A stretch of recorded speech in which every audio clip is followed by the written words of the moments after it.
తగిన సమయం కోసం ఎదురు చూసిన మహారాణి ఒకనాడు మహారాజుని తన గర్భాన జన్మించిన అయ్యప్పకు పట్టాభిషేకం చేయడం న్యాయం కాదని అతనికి బదులుగా తమ పుత్రుడైన రాజరాజుకే యువరాజ పట్టాభిషేకం జరిపించమని కోరింది. ఏమిటి నీ ప్రేలాపన? నీకేమైనా బుద్ధి మందగించినదా? నీ గర్భమును జన్మించకపోయినా మణికంఠుడే ఈ రాజ్యానికి ప్రథమ వారసుడు. అతడు యువరాజు కావడమే న్యాయం.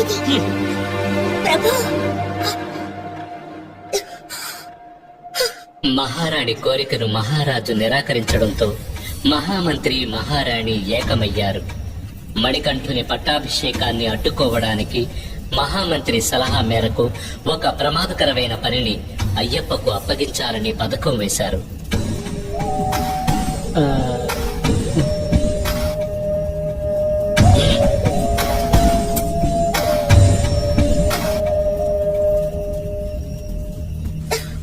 పథకం ప్రకారం కోప్పెరందేవి విపరీతంగా తలనొప్పి వచ్చినట్టు నటించింది. అమ్మా, నొప్పి భరించలేకున్నాను ప్రభు, నొప్పి భరించలేకున్నాను, తట్టుకోలేకపోతున్నాను. మహారాజా, మహారాణి వారికి ఏర్పడిన ఈ తలనొప్పి ఎంతో భయంకరమైనది. అడవికెళ్లి పులిపాలు తీసుకొస్తే మాత్రమే ఇది నయమవుతుంది. ఆ పాలలో నా వద్ద ఉన్న మూలికలను కలిపి ఒక ఔషధం తయారు చేసి ఇస్తాను, వ్యాధి నయమవుతుంది. అలాగా? పులిపాలు ఎలా దొరుకుతాయి? ఎవరు తీసుకొస్తారు?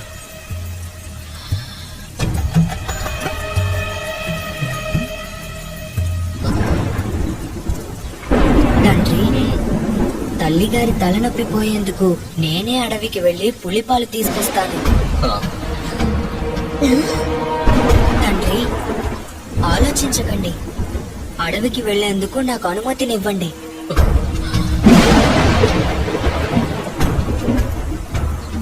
అయ్యప్ప దృఢమైన మాటలలోనూ స్థిరమైన చూపులోనూ దైవత్వాన్ని గ్రహించిన పందలరాజు అయ్యప్ప అడవికి వెళ్లేందుకు అనుమతినిచ్చాడు.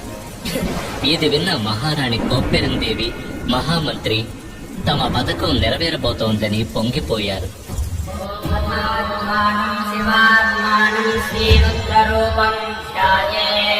శివభక్తుడైన రాజశేఖర మహారాజు అయ్యప్ప బయలుదేరడానికి ముందు ఈశ్వరుని పూజించి 3 కళ్ళ కొబ్బరికాయను దైవ ప్రసాదంగా అయ్యప్ప తీసుకు వెళ్లేందుకు ఇచ్చాడు. దానితో పాటు కొన్ని ఆహార పదార్థాలు పెట్టి దాన్ని ఎరుముడిగా అయ్యప్పకు ఇచ్చి పంపించాడు.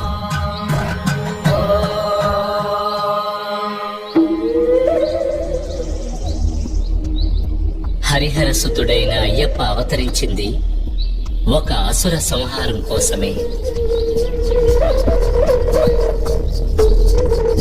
ఎటువంటి దైవాంశ సంభూతుని రాకకు కారణం రాక్షసి మహిషముఖి. మహిషముఖి అసుర కులానికి అధినాయకి. ఆకారంలోనే కాదు, ఆలోచనలలోనూ ఆమె అత్యంత క్రూరురాలు. చూసేవారికి ఒళ్ళు గగురు పొడిచేంత భయంకరంగా ఉండేది.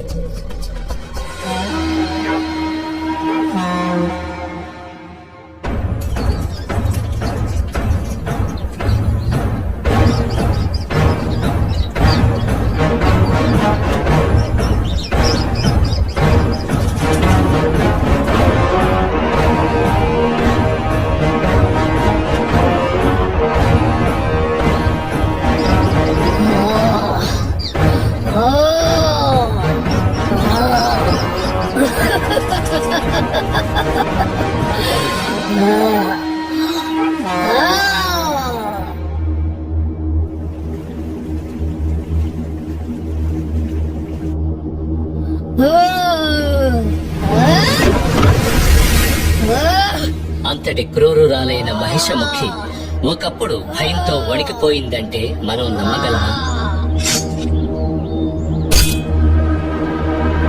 కారణం, అసుర ప్రతినిధులందరూ ఒక్కొక్కరుగా మరణించారు. ఆ విధంగా మరణించిన వారిలో ముఖ్యుడు మహిషి సోదరుడైన మహిషాసురుడు. అందుచేత పగ తీర్చుకోవడానికి తన బలాన్ని పెంచుకోవాలని నిర్ణయించుకుంది. తన సోదరుని పరిస్థితి తనకు రాకుండా ఉండడం కోసం బ్రహ్మదేవుని ప్రార్థించి కఠిన తపస్సు చేసింది. అందుకొరకు చుట్టూ అగ్ని రగిల్చి ఆ అగ్ని జ్వాలల మధ్య నిలిచి తపస్సు చేసింది. ఆమె నిశ్చయం స్థిరమైంది. బ్రహ్మదేవా మరణం లేని దేవతల వలె అసురులు కూడా కలకాలం జీవించాలి. ఆ తరువాత దేవతల అంతం చూసి ఆనందించాలని కోరుకుంది మహిషముఖి. ఆమె కోరుకున్నట్టే జరిగింది. బ్రహ్మదేవాయ నమః. ఆమె కఠోర తపస్సు వల్ల ఏర్పడిన వేడి బ్రహ్మలోకం వరకు చేరగా బ్రహ్మ మహిషముఖికి సాక్షాత్కరించాడు. ఓం బ్రహ్మదేవాయ నమః. మహిషముఖి, నీ తపస్సుకు నేను ప్రసన్నుడనైనాను. కళ్ళు తెరువు. ప్రణామం చతుర్ముఖ. నా కోరికను మన్నించి నాకు సాక్షాత్కరించినందుకు ధన్యవాదములు. మంచిది మహిషముఖి, నీకు ఏం వరం కావాలో కోరుకో. ఓ బ్రహ్మదేవా, దేవతలకు వలనే నాకు కూడా మరణం ఉండకూడదు. అటువంటి వరం అసాధ్యం మహిషి. మరణాన్ని ఎవ్వరూ తప్పించుకోలేరు. మరణం అనేది సృష్టిలో సహజం. కానీ నీకు నేను ఒక వరాన్ని ఇస్తున్నాను. నువ్వు ఎలా ఎవరి చేతిలో మరణించాలనుకుంటున్నావో ఆ విధంగా నీకు మరణం సంభవించేలా నేను వరాన్ని ఇస్తున్నాను.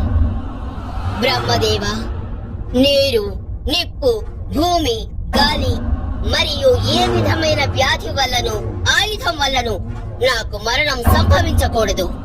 పంచాక్షరి నాయకుడైన శివుని అంశ, అష్టాక్షర నాయకుడైన విష్ణువు అంశ కలిసిన ఒక జీవి చేతిలోనే నాకు మరణం అనేది సంభవించాలి. ఆ విధంగా దైవాంశతో జన్మించిన ఒక మానవుడు కూడా ఒక బాలకునిగానే ఉండి తీరాలి. నీవు కోరిన వరాన్ని ప్రసాదిస్తున్నాను మహిషముఖి. ఆయుష్మాన్ భవ. తన మరణాన్ని తానే నిర్ణయించుకున్న సంతోషంతో మహిషి దేవతలను, ఋషులను చిత్రవధ చేసి వధించసాగింది. ఓం నమః శివాయ. ఓం నమః శివాయ. ఓం నమః శివాయ. ఓం నమః శివాయ. ఓం నమః శివాయ. ఓం నమః శివాయ. ఏమిటి?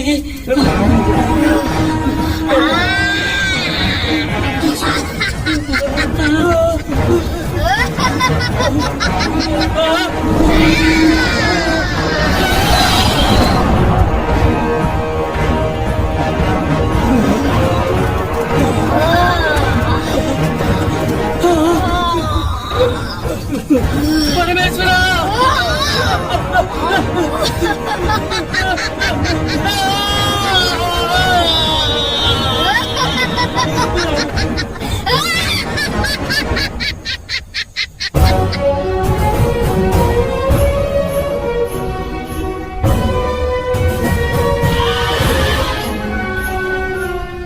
ఇక్కడ ఇంకొక సంఘటన గురించి ప్రస్తావించడం ఉచితంగా ఉంటుంది.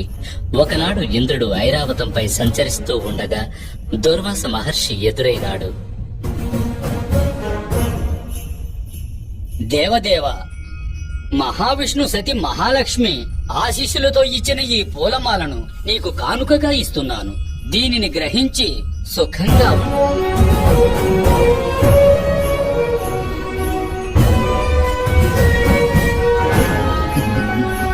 ఇంద్రుడు ఎంతో నిర్లక్ష్యంగా ఏనుగుపైన కూర్చుని ఆ పూలమాలను ఐరావతం యొక్క మస్తకం పైకి విసిరాడు. ఐరావతం అతన్ని మించిన అహంకారి. తన తొండముతో ఆ పూలమాలను నేలపైకి విసరడంతో ఆగకుండా తన కాలితో దాన్ని తొక్కి చిన్నాభిన్నం చేసింది.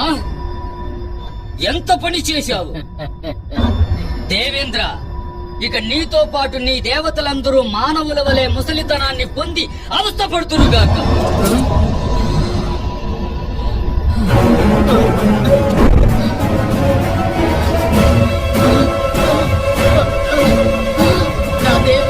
నా చేతులు! మహర్షి, నన్ను క్షమించండి.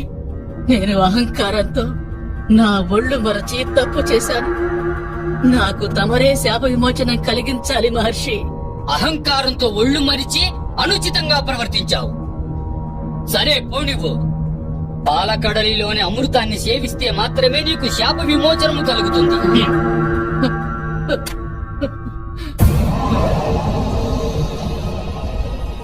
ఈ సమయంలో మహిషముఖి దేవతలతో యుద్ధం చేసి ఇంద్రలోకాన్ని కైవసం చేసుకుంది.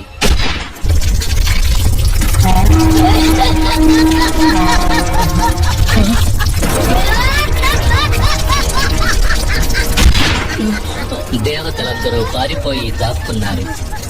అది మాత్రమే కాక దుర్వాస మహాముని శాపం వల్ల మానవుల వలె ముసలితనంతో అవస్థపడుతున్న దేవతలందరూ శాప విమోచనం కొరకు కైలాసం వెళ్లాలని నిర్ణయించుకున్నారు. పరమేశ్వర శరణు శరణు. సదాశివ మాకు అభయం ఇవ్వండి. జరిగినదంతా నాకు తెలుసు ఇంద్ర.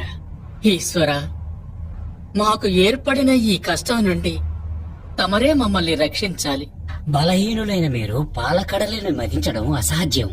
కనుక మీకు తోడుగా అసురులను కూడా పంపెదను. మీరిరువురూ కలిసి ఆ పాల సముద్రమును మదించిన అందులో వచ్చే అమృతాన్ని సరిసమానంగా పంచుకొనుట.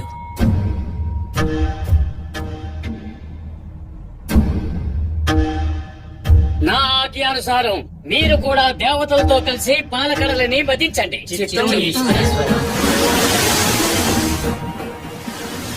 తమ శక్తినంతా ఏకం చేసి దేవతలు రాక్షసులు పాల సముద్రాన్ని చిలికారు.